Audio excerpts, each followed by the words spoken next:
చిత్ర పరిశ్రమలో ఎంతో మంది నటవారసులు ఎంట్రీ ఇచ్చారు, ఇంకా ఇస్తూనే ఉన్నారు. అయితే హీరోలుగా ఎంట్రీ ఇచ్చిన వారే ఎక్కువగా కనిపిస్తుంటారు. చాలా తక్కువ మంది మాత్రమే విలన్స్, క్యారెక్టర్ ఆర్టిస్టులుగా పరిశ్రమలోకి వస్తూ ఉంటారు. కానీ ఓ స్టార్ హీరో కొడుకు మాత్రం వీరందరికంటే భిన్నంగా డైరెక్టర్గా ఇండస్ట్రీలోకి అడుగు పెట్టకపోతున్నాడు.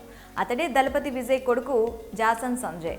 అతన్ని డైరెక్ట్గా పరిచయం చేస్తూ ప్రముఖ నిర్మాణ సంస్థ లైకా ప్రొడక్షన్స్ ఓ చిత్రం చేస్తున్నట్లు గతంలోనే ప్రకటించింది. ఇక ఇందులో హీరో ఎవరు అన్నది అప్పుడు వెల్లడించలేదు. కానీ తాజాగా అందుతున్న సమాచారం ప్రకారం టాలీవుడ్ యంగ్ హీరో సందీప్ కిషన్ ఇందులో హీరోగా నటించబోతున్నట్లు తెలుస్తోంది.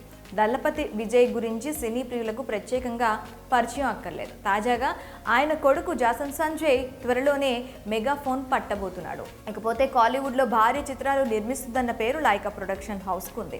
ఆ సంస్థ ద్వారా సంజయ్ డైరెక్ట్గా పరిచయం కాబోతున్నాడు. అయితే ఈ మూవీలో హీరోగా టాలీవుడ్ యంగ్ హీరో సందీప్ కిషన్ నటించబోతున్నట్లు తెలుస్తుంది.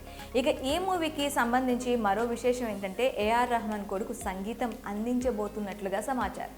అతడు కూడా ఈ మూవీతో ఇండస్ట్రీకి ఎంట్రీ ఇవ్వబోతున్నాడు. ఒక ప్రముఖ హీరోయిన్ కూడా సందీప్కు జోడీగా నటించబోతున్నట్లు టాక్ వినిపిస్తుంది. అయితే ఈ విషయం కాస్త వైరల్గా మారడంతో ఇదెక్కడి క్రేజీ కాంబో మామా అంటూ మూవీ లవర్స్ ఆశ్చర్యపోతున్నారు. అయితే ఇందుకు సంబంధించిన అధికారిక ప్రకటన త్వరలోనే వచ్చే అవకాశాలు కనిపిస్తున్నాయి.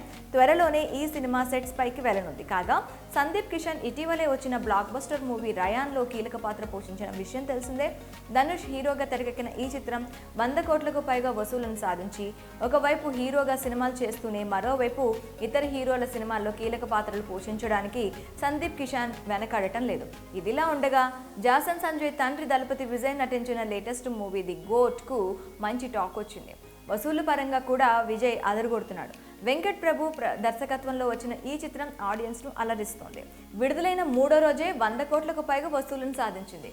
ఈ నేపథ్యంలో విజయ్ కొడుకు డైరెక్టర్గా ఎంట్రీ ఇవ్వడంపై మీ అభిప్రాయాలంటో కామెంట్స్ రూపంలో మాకు తెలియజేయండి.